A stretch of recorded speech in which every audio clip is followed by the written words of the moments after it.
Bueno, habíamos presentado el concepto de curvas, pero en principio definidas a partir de ecuaciones paramétricas, haciendo memoria un poco de lo que ustedes conocían como ecuaciones paramétricas de una recta cuando la veían en álgebra y geometría. Vimos entonces que para, por ejemplo, en esta situación, dar la posición en la que un objeto se mueve sobre el plano, necesito saber instante a instante cuáles son sus coordenadas. Cuáles son sus coordenadas X e Y. Quiere decir entonces que instante a instante, ambas coordenadas dependen de ese instante de tiempo en el que mida. Y una manera de escribir esto que estamos diciendo de manera coloquial, es decir que la coordenada X y la coordenada Y son dos funciones que dependen de t. A una la llamamos f de t, a la otra la llamamos g de t, y donde t es un rango de tiempo sobre el cual estoy viendo el movimiento de un objeto sobre el plano. Por supuesto que esto después lo extendemos a no necesariamente ver curvas como el movimiento de un objeto donde t necesariamente tiene que estar marcando el tiempo. T ahora va a ser una variable que va a ser un parámetro, donde el parámetro puede ser tanto negativo como positivo, y lo que voy viendo es en cada instante t, no digo de tiempo, en cada instante t, en qué punto estoy en el lugar del plano, ¿no? Vimos un ejemplo concreto que tenía que ver con, primero, identificar de qué manera yo podía hacer la gráfica de la curva de la cual conozco las ecuaciones paramétricas, y en un principio hicimos un poco lo mismo que hacíamos en cálculo 1, en esa primera etapa de gráfico de funciones, donde las tablas de valores era como un aliado inicial. Entonces acá fuimos dando valores de t diferentes y fuimos ubicando puntos en el plano y nos quedaban como puntos aislados, donde conocer la ubicación de algunos puntos aislados, como lo teníamos acá, la verdad es que nada me dice de cómo puede llegar a ser la curva que a esos puntos una.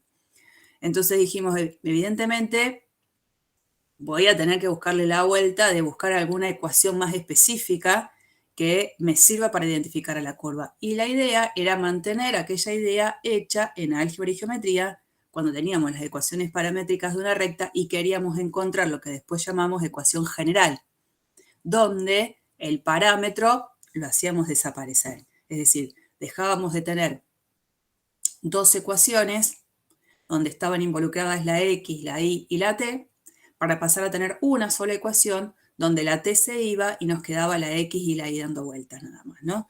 Entonces ese proceso algebraico lo hicimos, en este caso de la ecuación que es lineal en T, despejamos T, lo reemplazamos en la otra y encontramos una ecuación que, trabajándola, nos damos cuenta que es una parábola. En este caso el eje de simetría es un eje horizontal, el eje de la parábola es horizontal, y podemos hacer la gráfica de la curva completa. La parametrización es la que me indica la manera en la que yo voy recorriendo esa curva y además si la recorro completa o no. Así que es como que los dos entran en juego. El hecho de sacarme el parámetro t de encima hace que de alguna manera sea para mí más fácil de identificar qué tipo de curva es la que tengo que dibujar. Pero la parametrización me indica cómo voy recorriendo por la curva. Y a la vez me indica si es toda la curva o no. Bueno, vimos también el gráfico clásico de una circunferencia. En este caso era la circunferencia centrada en el origen de radio 1, la circunferencia trigonométrica, donde en este caso para recorrer a toda la curva, por ejemplo, sería necesario un intervalo acotado en el cual esté trabajando este parámetro t. En el intervalo 0,2pi hago la gráfica de la curva completa y el punto inicial de la curva se junta con el punto final de la curva, ¿no? Para t igual 0 y t igual a 2pi, estaríamos justo posicionándonos en el mismo punto. Y recorrimos toda la curva, en este caso en el sentido antihorario, ¿no? Estamos haciendo el recorrido sobre la curva, eso lo vimos. Y a la vez, si queríamos encontrar una ecuación en la cual la t se vaya, no sé si era tan acertado el hecho de despejar la t de una ecuación para reemplazarla en la otra. Acá vimos que la estrategia, que por ahí mejor se ajustaba, era elevar al cuadrado cada una de estas ecuaciones miembro a miembro y sumar. Y en esa suma nos encontrábamos con esta ecuación que es x cuadrado más y cuadrado igual a 1, que es en donde uno realmente se da cuenta que la parametrización está representando una parte o toda la correspondiente a una circunferencia con centro en el origen y radio 1. Si es toda la circunferencia o no, insisto, es ver dónde está variando el parámetro. Porque si el parámetro, por ejemplo, en vez de estar variando desde 0 hasta 2pi, variaría de 0 a pi sobre 2, solamente estaríamos considerando un cuarto de esta circunferencia, que es justo el cuarto que quedaría en el primer cuadrante, ¿no? Si t lo hago variar desde 0 hasta pi sobre 2, me estaría quedando solo con este pedacito de curva, el arco que queda en el primer cuadrante. Sin embargo, esto yo lo hubiese hecho igual y me hubiese encontrado con esta ecuación igual. Así que las dos son valederas, pero no dejen de mirar la parametrización porque a veces cometen errores de hacer una gráfica de una curva por completo y no miran el parámetro donde está variando. Y si no lo miran, probablemente no tengan que hacer la curva completa, sino un pedacito. Vimos también que esto se puede hacer en el espacio, porque obviamente la curva puede estar en el espacio, la diferencia es que ahora voy a tener 3 coordenadas en los puntos y por lo tanto cada una de esas coordenadas puede depender de un parámetro t. Y por primera vez introducíamos el concepto de función vectorial, porque hasta ahora no hablábamos de una función vectorial, hablábamos de ecuaciones paramétricas de una curva.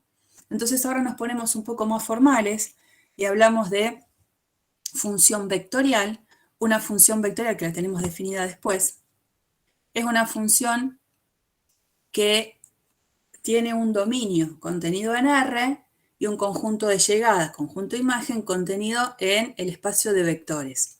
Acá está escrito el espacio de vectores en el espacio, pero podríamos haber puesto el espacio de vectores en el plano, V2, vectores de 2 componentes, ¿eh? Se extiende de la misma manera. Y donde para cada valor t en el dominio de esta función vectorial le voy a asignar un vector. O sea que las imágenes ahora son vectores. Cuando hablamos de una función vectorial, lo que podemos hacer es usar las funciones que se llaman funciones componentes para a partir de ellas escribir lo que serían las ecuaciones paramétricas de la curva que estaría de alguna manera representada por estas funciones componentes y donde si yo me miro el dibujito anterior, bueno, vengo para acá, la función vectorial me está dando para cada t un vector. Pero la curva está formada por todos los puntitos que serían el punto final de esas flechas que tienen como coordenadas f de t, g de t, h de t. O sea que la función vectorial está involucrada con poder definir una curva cuyas ecuaciones paramétricas son justamente estas funciones componentes. Una función vectorial está involucrada con una curva en el sentido que las funciones componentes van a ser las que van a conformar a las ecuaciones paramétricas de la curva. Y acá es como comenzar el recorrido hecho en cálculo 1, en ese camino constructivo de qué hacíamos con una función. Lo primero que intentábamos hacer era ver el dominio que esa función tenía, después su gráfica. Bueno, acá vamos a hacer un poco lo mismo. Primero tengo que saber a dónde estaría definida una función vectorial. Cuando a mí me dicen, esta es la función vectorial, y digo, ¿y el dominio? Bueno, el dominio va a tener que ser tal que todas las funciones componentes puedan ser calculadas. Por lo tanto, el valor t que va a estar en el dominio de esta función vectorial tiene que ser tal que ese t tiene que estar en el dominio de la primera función que le voy a aplicar, en el dominio de la segunda, en el dominio de la tercera. Tiene que estar en las tres a la vez. Y eso es pedir que el dominio de la función vectorial esté conformado por la intersección de esos tres dominios. Si quiero hacer la gráfica de una curva en el espacio, que es lo que viene a continuación, usar la función vectorial para, gracias a la función vectorial, definir lo que serían las ecuaciones paramétricas de la curva, en el espacio la cosa se complica un poco más. Si llegara a ser una recta en el espacio, estaríamos como en un lugar que sabemos nadar, porque eso sí lo hemos hecho en álgebra y geometría. Vimos ecuaciones paramétricas de una recta, tanto en el plano como en el espacio. Lo que pasa es que en el espacio otro tipo de curvas es más difícil de identificar. Y presentamos una curva que es bastante clásica, que es la hélice circular, que es una curva que para estudiarla pensamos en principio ver sobre qué superficie con seguridad esa curva se va a mover. Si estas son las ecuaciones paramétricas, dadas gracias a esta función vectorial, jugamos, eso ya lo hicimos, con estas dos primeras componentes, haciendo lo mismo que habíamos hecho para la curva en el plano, elevamos al cuadrado miembro a miembro, sumamos, y llegábamos a la conclusión de que cuando hacíamos eso, x cuadrado más y cuadrado nos daba 4. Pero ahora, yo estoy parada en el espacio, porque estos vectores que tienen tres componentes, de alguna manera influyen en tener una curva donde los puntos tienen tres coordenadas. Entonces, en el espacio, tengo que tener mucho cuidado de cuál es mi interpretación. En el espacio, una ecuación como esa estaría representando ya no una circunferencia, sino un cilindro. Entonces, lo que me está diciendo es que cualquier punto sobre esta curva, seguro, va a tener esas dos primeras coordenadas que van a tener que estar dentro de ese cilindro. En ese borde del cilindro va a tener que estar. Quien me dice cómo después se termina construyendo esta curva es la tercera coordenada, que es la que no estuvimos viendo hasta el momento. Esa tercera coordenada es la que va creciendo a medida que t va creciendo y va generando, en todo caso, que eso que yo hubiese dibujado como una circunferencia, en realidad la tenga que estirar, y aparece este resorte. Hicimos el dibujito sobre GeoGebra para tener una idea un poquito más clara de cómo es el dibujo. Algo plano es medio difícil, ¿no? Decir, bueno, me voy para atrás, vuelvo, voy para atrás, a veces con las linitas de punto es medio difícil. Cuando uno lo hace con GeoGebra me parece que es mejor. Y para visualizarlo un poco más, recuerdo que en vez de ponerle 3T le puse T, porque el 3T hace que muy rápido sea una hélice que se levanta. En cambio, hacer un T más chiquito, o hacerlo con T nada más, es una hélice que me permitía una visualización mejor. Bueno, por supuesto que esta hélice que estamos dibujando también podría haber sido una hélice con un eje que esté sobre el eje Y, ese cilindro pero acostado. En ese caso es como que tendría que haber cambiado. Quien cumple el rol de 3T como función paramétrica hubiese sido a lo mejor la que estaba relacionada con Y. Y X y Z las que se comportaban en relación a coseno y seno. Pero eso es lo que va a aparecer justamente en la práctica. Vimos lo que era orientación positiva. Orientación positiva tiene que ver con aquella forma de recorrer la curva que se origina por ir tomando valores del parámetro de manera creciente. Este otro ejemplo lo vimos también, que era cómo hacer la parametrización de una curva, pero conociendo de la curva que ella se origina a partir de intersección de dos superficies. Y la idea en este contexto es, por supuesto, usar lo visto anteriormente. En este caso teníamos que parametrizar una curva que sabíamos que era intersección de un cilindro. Estamos en el espacio, por eso esto ya es un cilindro, porque sería para todo Z, si Z no está es para todo Z. Un cilindro y la superficie plana. Lo hicimos también en el GeoGebra, hicimos la intersección, y la idea fue usar un poco la parametrización conocida para si hubiese sido esto en el plano una circunferencia, y luego despejando Z en función de Y de esa expresión que encontrábamos. Acá tenemos esta parametrización, que en el GeoGebra uno puede hacer las dos cosas por separado. Uno puede hacer la gráfica del cilindro, la gráfica del plano y pedir la intersección para ver la visualización de la curva. Fantástico. Aparte, uno puede introducir esta ecuación paramétrica e identificar que van a estar dibujadas en el mismo lugar, como para tratar de convencerse que esta parametrización que se encontró funciona bien. Y digo que esta parametrización no necesariamente es la única, podría haber habido otra parametrización, y el hecho de usar otra parametrización hace que a lo mejor a la curva la recorra más rápido o más lento, ¿no? Si yo en vez de acá de poner t, hubiese puesto 2t, 2t, 2t, con t perteneciente de 0 a 2pi, hubiese recorrido a lo mejor muchas más veces la misma curva. Hubiese necesitado un intervalo mucho menor, por ejemplo, no sé, de 0 a pi, y desde 0 a pi, habiendo cambiado este t por 2t, yo hubiese recorrido la curva por completo. Digo, no hay una única parametrización de una curva. Puede haber varias, infinitas en realidad. Y habíamos llegado ya a la presentación del límite, que para hacer el límite de una función vectorial tengo que llevarle el problema del cálculo del límite a cada una de las funciones componentes, y ahora como la función es una función vectorial, quiere decir que a donde llego, la imagen de una función vectorial es un vector, el límite de una función vectorial va a tener que ver con esa característica, me va a devolver un vectorcito, porque como yo voy a calcular el límite de cada una de estas funciones componentes, si partía de un vector voy a seguir teniendo un vector, y entonces creo que también les había dicho, nuestro libro le gusta escribir esta notación para identificar a un vector, ¿no? Entonces calculo el límite. Por supuesto que si alguno de los límites de las funciones involucradas como funciones componentes no existe, por supuesto, como que se lleva puesto a los otros dos y dice, bueno, entonces el límite de la función vectorial no existe. Para que exista tienen que existir los tres.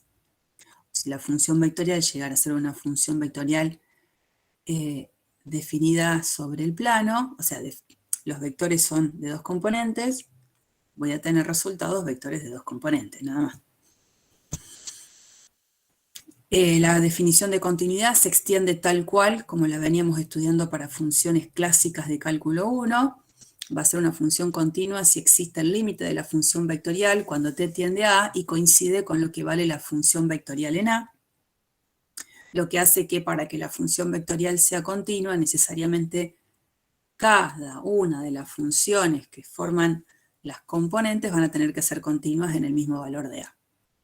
Y llegábamos a esta parte de la derivada, donde por supuesto para poder definir derivada, en donde va a aparecer un límite, necesito entonces previamente haber hablado de límite. Y la definición de derivada es tal cual a la que veníamos usando en cálculo 1, límite de un cociente incremental. Nada más que en este numerador tengo una diferencia no de números, sino de vectores. Y el límite entonces es el límite de una nueva función vectorial, ¿no? Esto sí es un número, pero lo que tengo acá arriba no. Esto es un vector. Ustedes saben bien que pensar en tener un vector dividido por un número, en realidad no es más que a cada componente del vector dividirla por ese número. No sé si nos hablamos nosotros más de dividir, sino de multiplicar por un escalar. Pero bueno, el escalar ahora estoy pensando que es 1 sobre h. Esa es la idea. Hicimos esta interpretación geométrica con el apoyo de un dibujito que les compartía de cómo ir generando este cociente, porque en definitiva, si yo me paro en un punto P específico significa que hay un cierto parámetro T específico que hace que yo me pare ahí, y ahora me paro en otro punto sobre la curva, es decir que ese punto surgió por considerar ahora un parámetro que es T más H. Cuando hacemos la diferencia entre R de T más H menos R de T, geométricamente lo que estoy representando es el vector que une al punto P con el punto Q. Un vector que sería secante a la curva. Cuando antes hablábamos de recta secante, bueno, es un vector secante. El hecho de ese vector dividirlo por h, es decir, multiplicarlo por 1 sobre h, hace que me devuelva un vector que con él es paralelo. Si el h es positivo, el vector va a tener hasta el mismo sentido que el vector PQ. Si el H es negativo, va a tener el sentido contrario.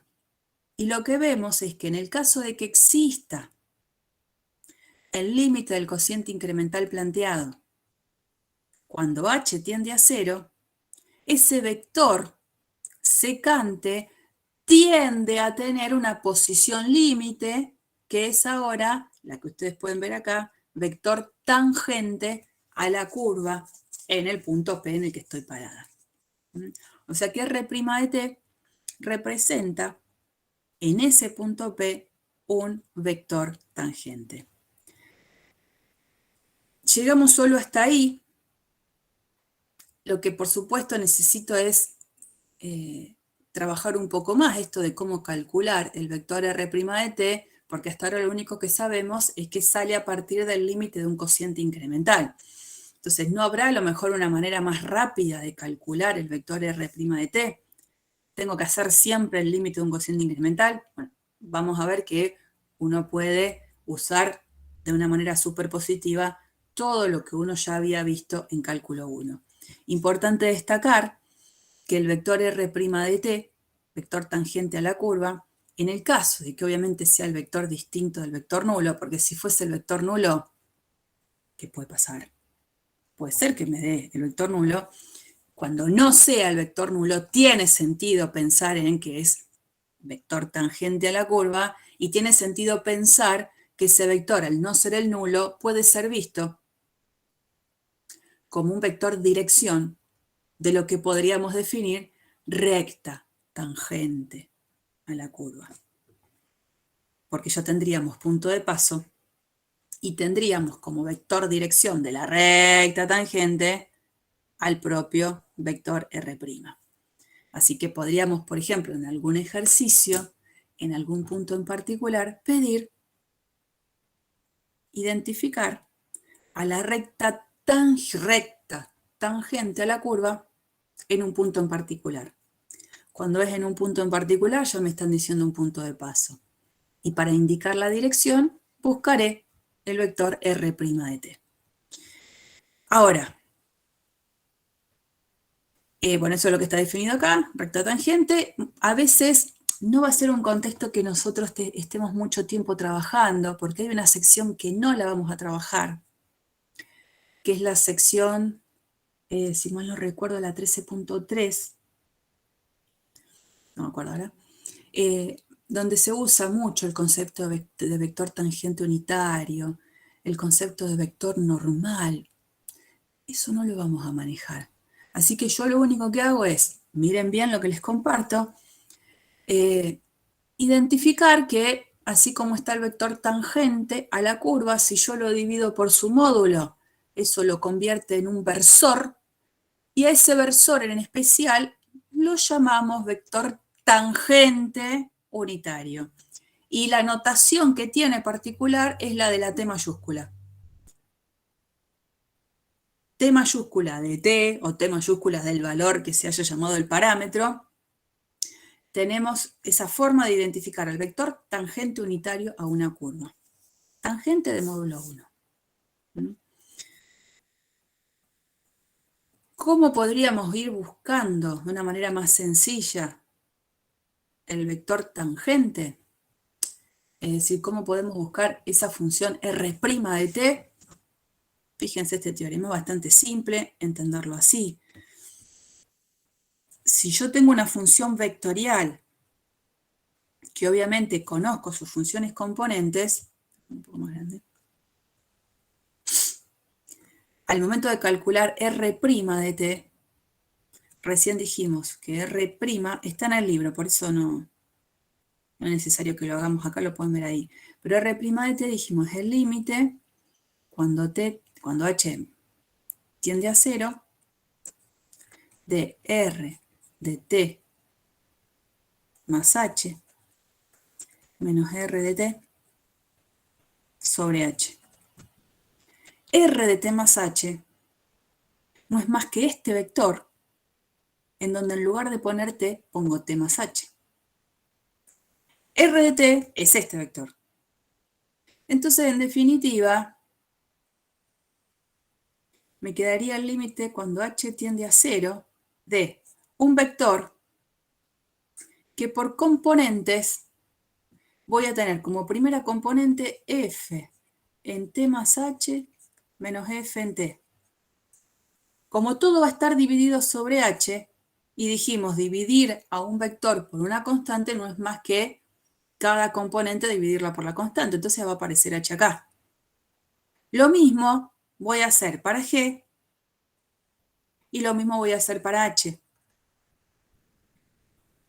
Hace un ratito vimos que para calcular el límite de una función vectorial, lo que hacemos es calcular el límite de cada una de las funciones componentes. Cuando yo quiera calcular el límite de la primera función componente,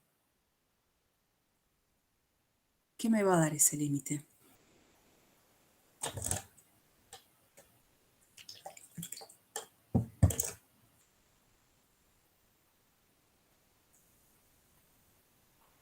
La componente, esta diferencia con dividido h, todo esto, todo esto, se convirtió en lo que está acá abajo.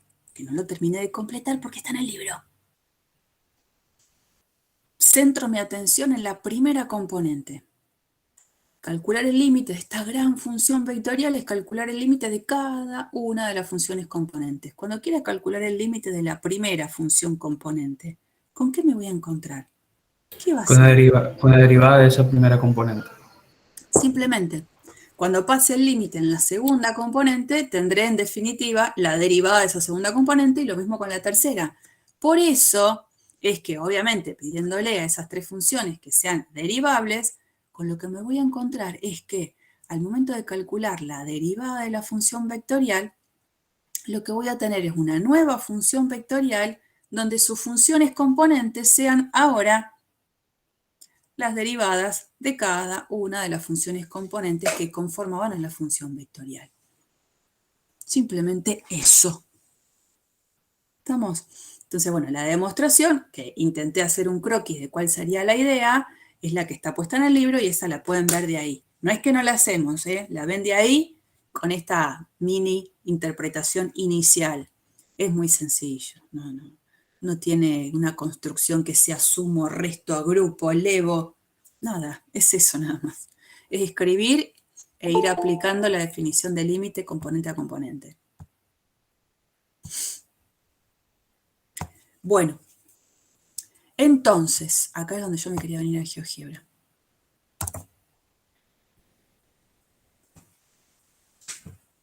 Ustedes, por ejemplo, la primera función vectorial que habíamos trabajado, que ya la habíamos hecho en GeoGebra y todo, era esta. Voy a venir un cachito por acá y la voy a cargar, ¿no? ¿Se acuerdan que se ponía curva? Ahí elegíamos la expresión que tenía que ver con esta que tiene dos expresiones porque la curva es plana. Y ahí ponemos entonces t al cuadrado más 3t. Después era t menos 1. El parámetro se llama t. Y ahí voy a poner menos 4 a 2 por elección, porque se me ocurre nada más, para tener un dibujo bastante aceptable de un pedacito de esa curva, ¿no? Ahí está. Esa se llama, vamos a sacar la etiqueta. Ese sería un pedacito de curva que me interesa. Desde menos 4 a 2. Bueno. Ustedes le pueden pedir a GeoGebra que haga la derivada de esa función vectorial. En realidad, yo lo que estoy ingresando en ese caso es una curva donde pongo las ecuaciones paramétricas. No le digo R raya de t, ¿no? Así es como lo ingreso. Y después le pongo derivada, y ahí me dice, entre tantas opciones, que una opción puede ser derivada de una función, derivada de una curva. Bueno, eso es lo que quiero. La derivada de la curva. Y en el lugar de curva le voy a poner el nombre que le asignó GeoGebra, que en este caso es A. Enter. El dibujo no lo miren, porque no me interesa, justamente no es eso lo que quiero. Puede confundir. Lo que quiero es ver cuáles son justamente, acá nadie va a dudar de cómo se deriva cada componente a esta altura, ¿no es cierto? Son funciones polinómicas, muy sencillas de derivar, pero una manera de tener un respaldo si tengo miedo de errarle a la derivada. Bueno, lo que quiero es identificar que punto a punto sobre esta curva, el dibujo del vector que tenga estas componentes me va a ir asignando un vector que va a ser realmente tangente a la curva. Entonces yo voy a hacer así. Voy a pedir, acuérdense que los puntos, GeoGebra necesita que los demos con letras en imprenta, ¿no? Pero mayúscula. Y voy a poner que las coordenadas tengan que ver con las componentes de la función vectorial. Voy a poner d, voy a hacer un deslizador, uso una letra que no está usada acá, b al cuadrado más 3b, b menos 1. Me pide que cree el deslizador, sí, fantástico. Y le voy a pedir que vaya en ese rango que estuvimos trabajando recién, de menos 4 a 2.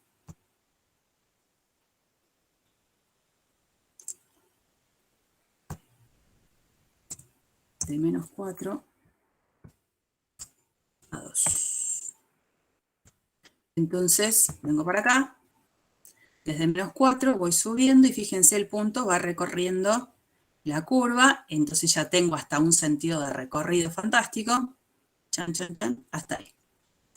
Y lo que quiero es ahora ir dibujando el vector que tiene como componentes las que tienen que ver con lo que fue su derivada. Entonces ahora para vector uso minúscula y voy a poner las mismas componentes que encontré para la derivada, pero usando la letra b del parámetro, porque quiero que vaya cambiando a medida que va cambiando el parámetro. Entonces voy a poner 2b más 3, 1. El vector, por supuesto, me lo dibuja con origen, en el origen de coordenadas. Yo lo que quiero es que, fíjense, si yo muevo el b, se va moviendo dependiendo del valor de b que le voy dando, pero yo quiero que se vaya moviendo y posicionando sobre ese punto que se va corriendo, no que quede el origen del vector en el origen de coordenadas. Entonces, vienen acá, propiedad del objeto, posición, y que el punto origen ahora sea el que yo llamé A. Vamos a ponerle otro colorcito, así se ve mejor.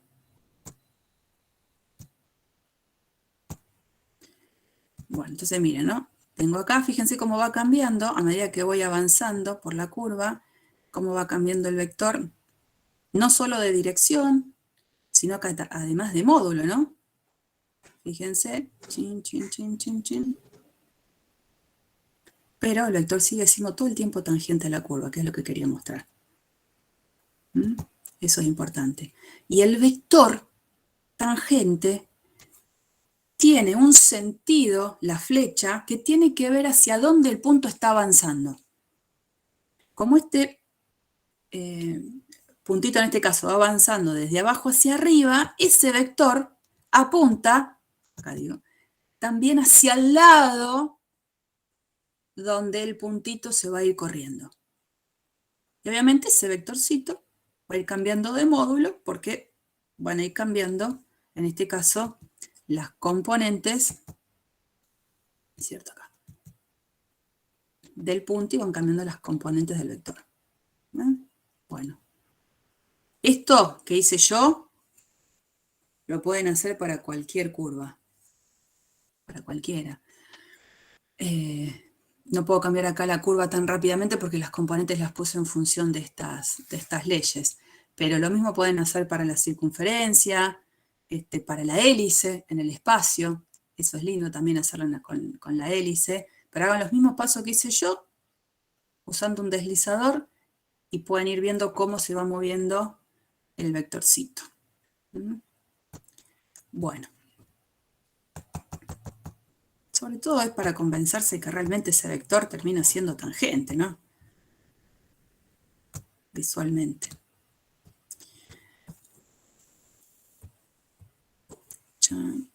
Bueno, entonces llegábamos hasta acá, de cómo calcular la derivada de una función vectorial, y sobre el final aparecen estas reglas de derivación de las cuales vamos a demostrar solo dos, como para tener una idea de cómo yo me tengo que desenvolver.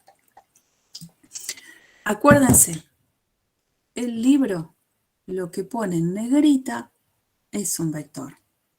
Nosotros cada vez que vamos a escribir o que las chicas hagan la práctica van a ver que van a poner la linita de vector. Bueno, entonces acá el teorema nos dice lo siguiente. Si U y B son funciones vectoriales, o sea, tienen sus correspondientes componentes, ¿no? Derivables, quiere decir que cada una de sus funciones componentes ha sido derivable, y C es un número real, un escalar.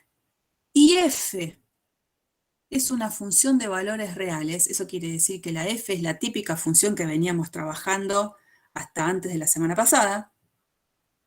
Fíjense lo que uno puede llegar a hacer. Podría pasar que yo tengo una función vectorial, la sumo con otra función vectorial, por supuesto tengo una nueva función vectorial, sumando componentes de vectores, y la derivada de la suma de las funciones vectoriales es la suma de las derivadas de cada una de esas funciones vectoriales. Si a una función vectorial la tengo multiplicada por un escalar y tengo que derivar esa nueva función vectorial, es el escalar por la derivada de la función vectorial. Fíjense lo que tengo acá. Tengo f de t por u de t. U de t es una función vectorial.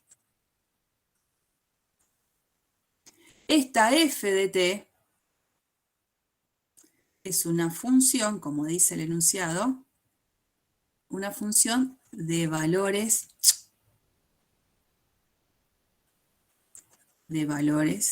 reales. Eso quiere decir que el dominio es un conjunto contenido en R, el conjunto de llegada también es un conjunto contenido en R.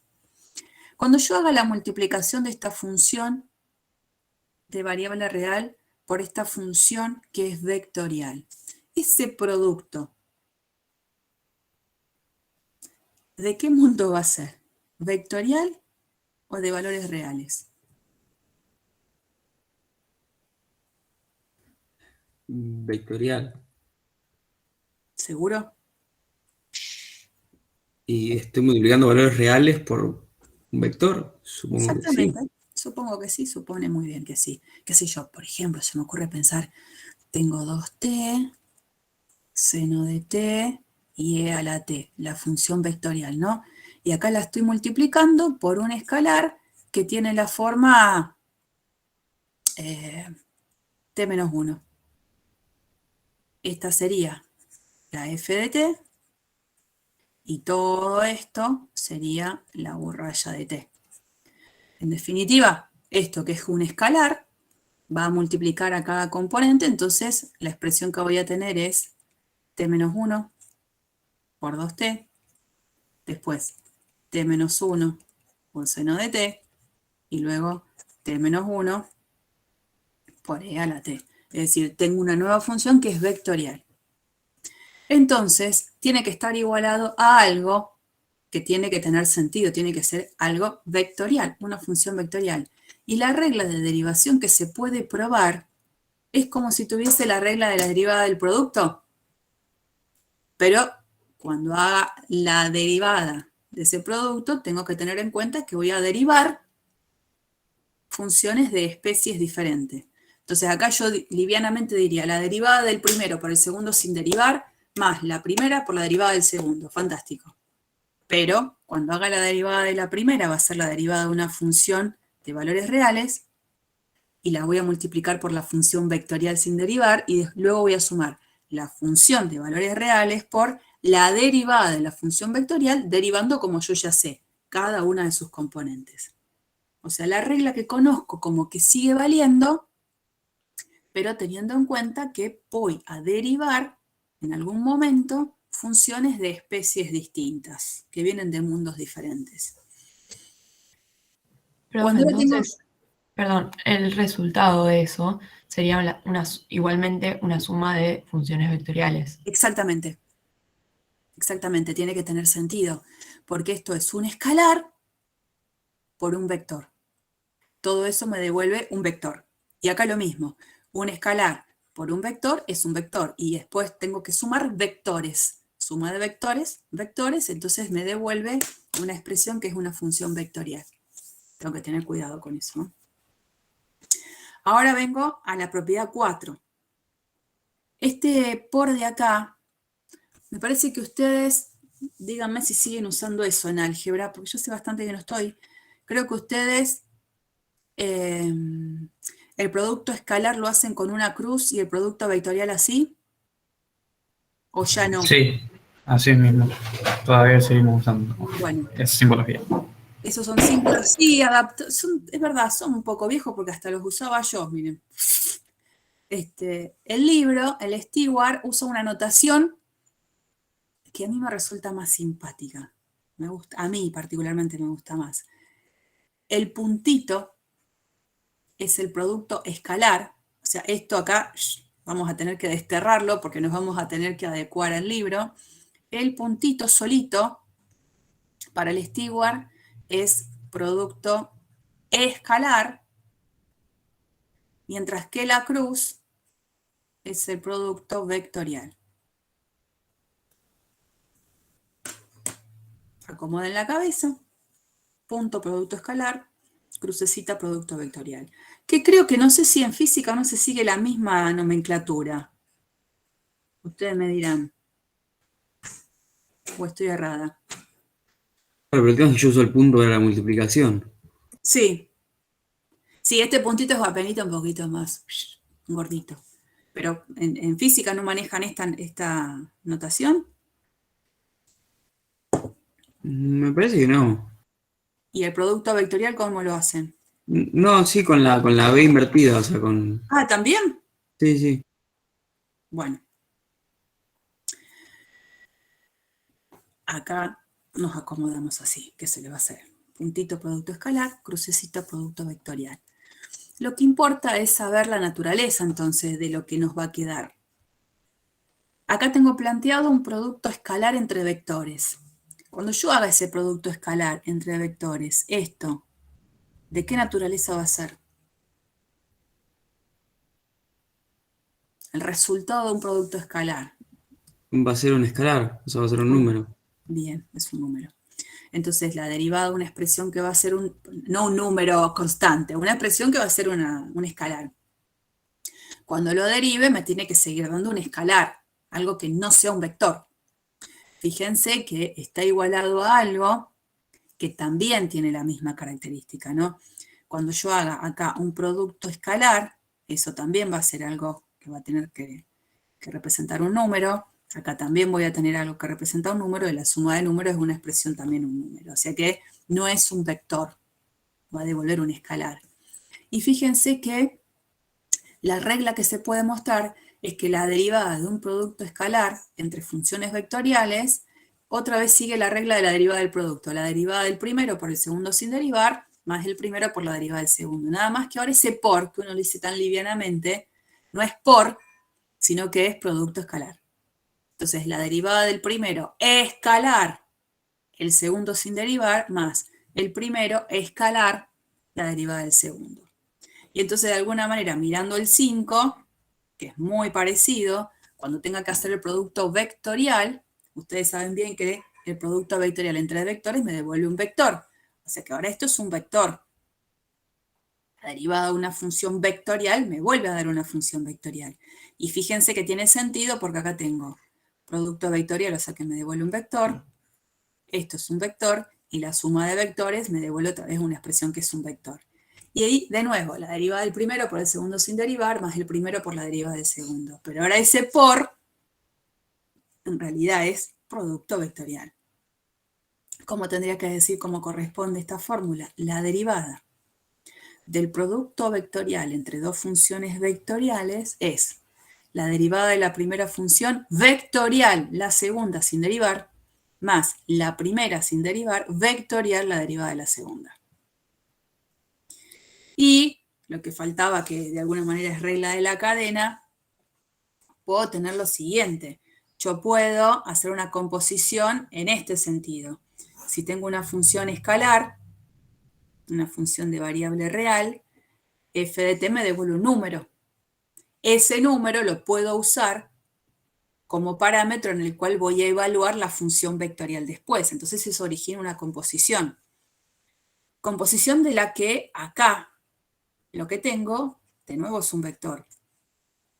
Por lo tanto, tiene que estar igualado a algo que va a tener que tener la misma característica. Y fíjense cómo funciona la regla. Acá es como lo mismo que regla de la cadena. La derivada de la de afuera, nosotros decíamos antes, evaluada en la de adentro, por la derivada de la de adentro. Y de alguna manera funciona igual. Es la derivada de la función vectorial evaluada en f de t por la derivada de la de adentro, la derivada de f de t. A lo mejor hubiese escrito yo este orden, ¿no? Es u' evaluada en f de t por f' de t. Lo que pasa es que como f' de t es un escalar, es un número, la verdad es que estamos más acostumbrados a que el escalar aparezca adelante y no multiplicando atrás. Por eso es esta presentación. Nada más que eso. Una cuestión de costumbre también. Pero podrían haber puesto el escalar al principio o al final, que no había problema. Bien. Son, en este caso, 6 propiedades. Hay ejercicios que obviamente juegan con la aplicación de estas propiedades. Y les brindamos la demostración de 2 de ellas, para que tengan una idea de cómo lo podríamos resolver. La propiedad 2 es la que pedía demostrar que la derivada de c, que es una constante por una función vectorial, era la constante por la derivada de la función vectorial. ¿Y cómo tendríamos que proceder si yo tengo que demostrarlo? Bueno, si yo a la función vectorial la conozco, porque conozco sus funciones componentes. Entonces yo tengo que hacer la derivada de una expresión que es constante por la expresión vectorial. Por propiedades de vectores, yo sé que la constante pasa a multiplicar a cada componente. Luego, ya vi cómo se deriva una función vectorial por definición de derivada de función vectorial. La derivada de la función vectorial no es más que derivar cada una de las funciones componentes. Y cuando derivo esta función componente, la primera, en realidad es como que estoy en el mundo de cálculo 1. Y la regla de derivada me dice que es la constante por la derivada de la función. Y así con cada una de las componentes. Estoy en el mundo de cálculo 1, entonces puedo escribir estas expresiones y volver para atrás. Esa constante c la puedo sacar afuera, dejar esta escritura y por lo tanto darme cuenta que lo que acaba de quedar como función vectorial no es más que el vector resultado de calcular la derivada de la función vectorial. Entonces es como una cuestión bastante lineal en cómo uno va haciendo la demostración. Ya estaría la demostración del 2. Todo el tiempo apoyándome en cosas que yo ya he hecho, en cosas que hacíamos en cálculo 1. Este es un poquito más largo, a lo mejor. No difícil. No difícil. Supongamos que ahora quiero mostrar la propiedad 4, que era que la derivada de un producto escalar entre funciones vectoriales era la formulita de casi aplicar la derivada del producto, pero pensando siempre en producto escalar. Entonces, de nuevo, otra vez por componentes es la cuestión. La función vectorial sé que tiene sus funciones componentes. Esta otra función vectorial tendrá sus otras funciones componentes, ¿no? Fíjense que cambia el subíndice dependiendo de qué función estoy. La u de t tiene subíndice 1, la b de t tiene subíndice 2. Cuando hago el producto escalar entre estos dos vectores, fíjense que acá tengo un paréntesis, ¿no? Si tengo que hacer el producto escalar entre dos vectores, ustedes saben muy bien que multiplico las componentes homólogas y sumo. Y eso es lo que hacemos acá, ¿no? Supuestamente tengo que calcular la derivada de f sub 1 de t por f sub 2 de t. Acá está. Más g sub 1 de t por g2 de t. Acá está. Más h1 de t por h2 de t. Acá. Se ha resuelto el producto escalar de la manera tradicional que nosotros conocíamos cuando conocíamos las componentes de los vectores. Ahora, lo que ha quedado acá,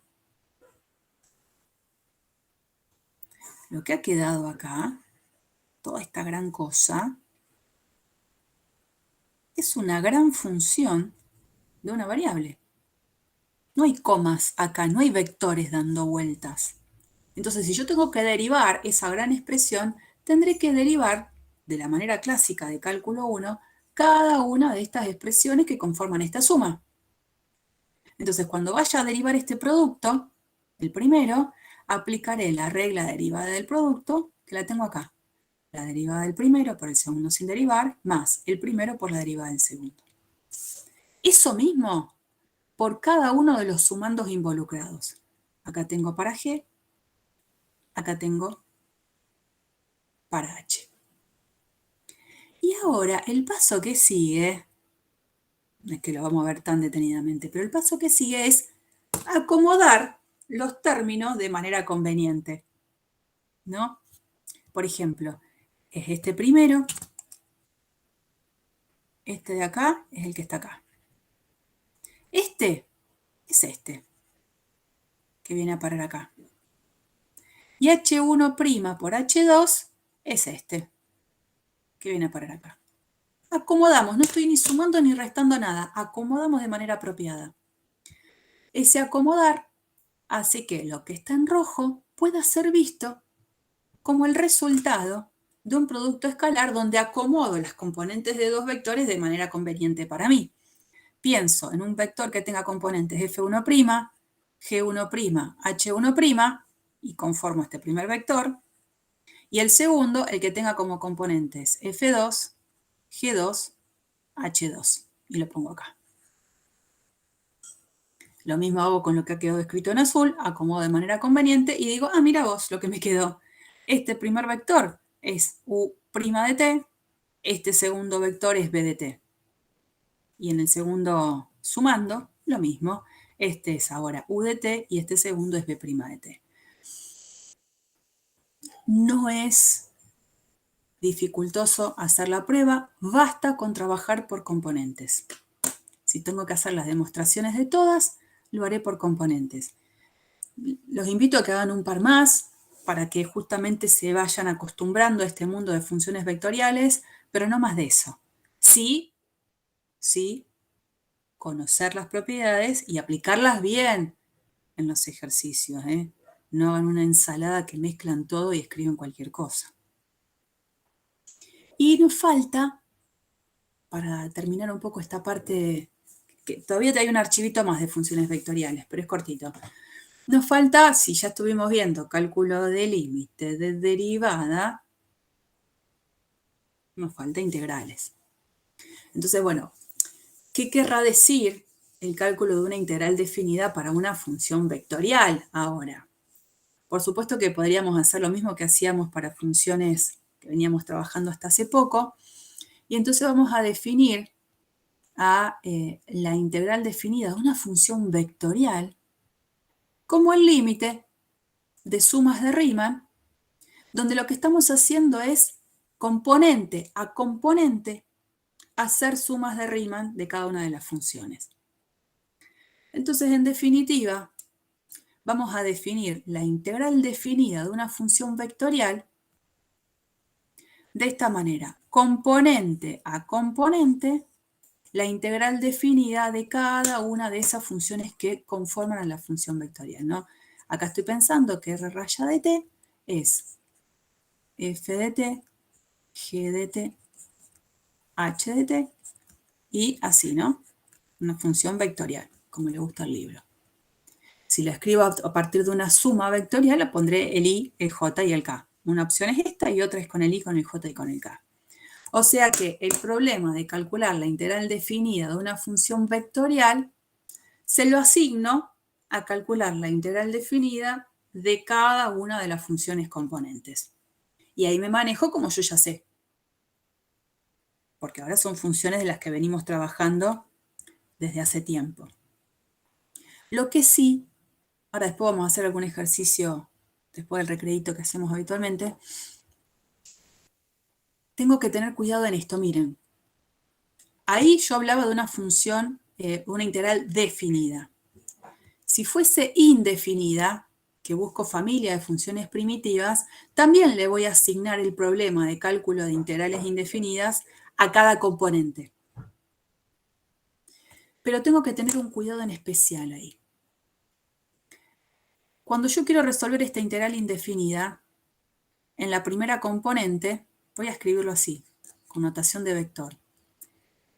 En la primera componente, yo lo que voy a tener es que la familia de funciones primitivas de 2 coseno de t es 2 seno de t más una constante arbitraria.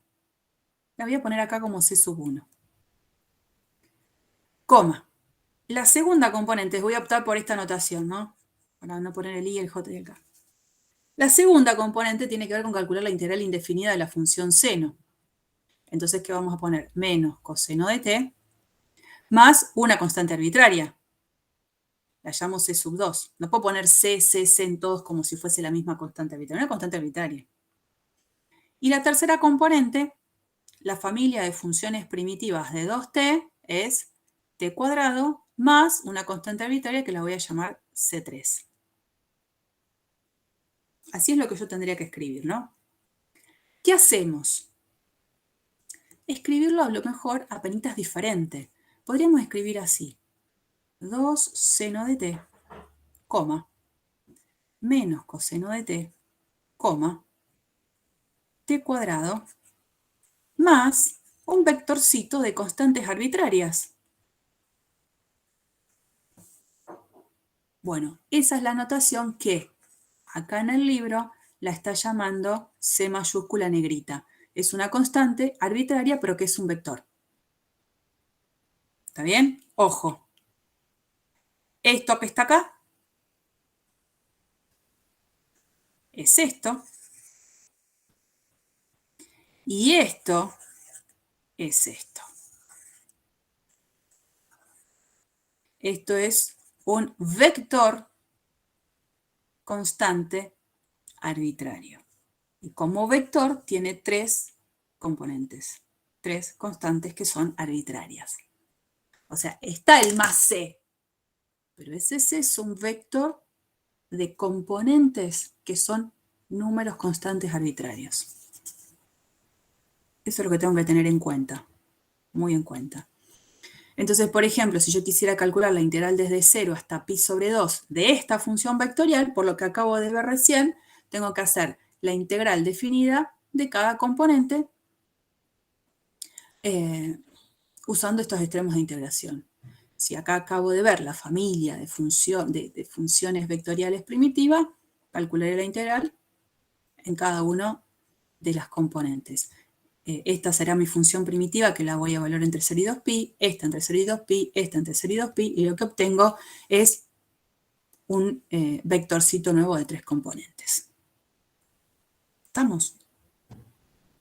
Ya van a hacer ejercicios como para sentirse un poquito más cómodos en este cálculo de funciones vectoriales. Bueno, vamos a hacer el corte acá.